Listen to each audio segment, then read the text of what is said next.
O Brasil vinha em 2010 aparentando um vigor econômico e uma capacidade de crescimento elevado que depois se frustrou fortemente, né?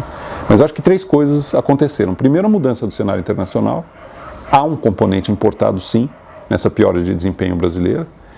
Aí é uma dupla transição, é os Estados Unidos se recuperando com a mudança da política monetária e a China com um padrão de crescimento de menor nível e com outra qualidade, com outro modelo. Essa mudança do cenário internacional significa que o mundo não trabalha mais tanto a nosso favor, piorou para os mercados emergentes, tanto na questão financeira quanto na comercial, os termos de troca. Houve uma mudança do cenário internacional, ou seja, o mundo já não trabalha mais tanto a nosso favor. Depois nós temos um fator estrutural, doméstico, que não é desse governo, nem do anterior e nem do anterior ao anterior, mas que é a piora profunda das finanças públicas no Brasil a partir de 88. Nós tínhamos uma carga tributária de 24% do PIB na época em que a Constituição foi promulgada e hoje ela está em 36% do PIB. E não obstante esse aumento muito expressivo da carga tributária, que deixa o Brasil fora da curva para um país de renda média, fora do padrão, a capacidade de investimento do Estado brasileiro caiu. Em 88, final dos anos 80, o Estado brasileiro, no seu conjunto, investia em torno de 3% do PIB, arrecadava 24%, investia 3% do PIB, hoje ele arrecada 36%, tem um déficit nominal de 3,5%, o que significa que praticamente 40% do PIB transitam pelo setor público, e a média de investimento do Estado brasileiro nos últimos 4 anos foi em torno de 2,5% do PIB, PAC incluído.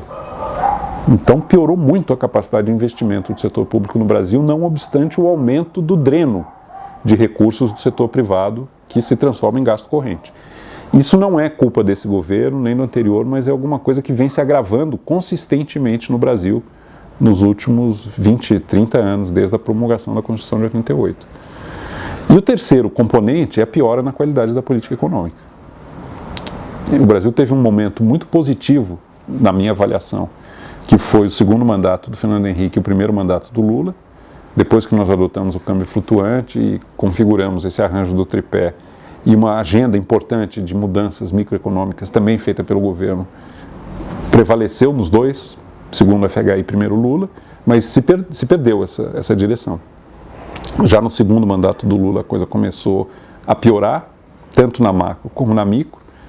Num primeiro momento com uma certa vergonha, porque as coisas estavam indo bem e a equipe econômica não se sentia à vontade para fazer do seu jeito. Depois da crise de 2008 e 2009, eles perderam a cerimônia. E aí as coisas começaram a realmente piorar. A tal da nova matriz macroeconômica, né? Que mostrou um resultado que é esse que nós estamos discutindo aqui. Baixo crescimento, inflação. Acho que tem 2 pontos aí, Ricardo. Primeiro, não explica, essa piora das finanças públicas no Brasil não é explicada integralmente por um novo contrato social. Tem muita coisa que não tem nada a ver com o contrato social. A previdência do setor público no Brasil, por exemplo, que gera um déficit maior do que todo o gasto do Estado brasileiro com o ensino fundamental, não tem nada a ver com o novo contrato social. A criação de mais de 1.300 novos municípios de 88 para cá, que gerou máquinas municipais enormes, 5.570 municípios, mais de 60 mil vereadores pelo contribuinte, nada disso tem a ver com o contrato social, né?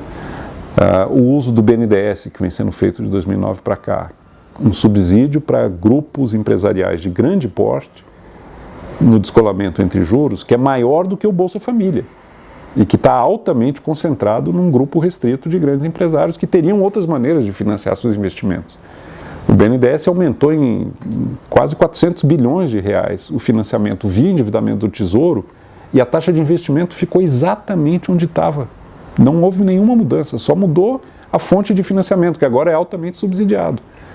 O empresário que financiava seu investimento com recursos próprios, autofinanciamento, passou a fazer o seguinte: ele empresta para o governo o recurso que ele investiria, recebe a Selic, e na outra ponta ele pega do próprio governo pagando a TJLP. E o contribuinte brasileiro, diga-se, gerações futuras, pagam essa conta.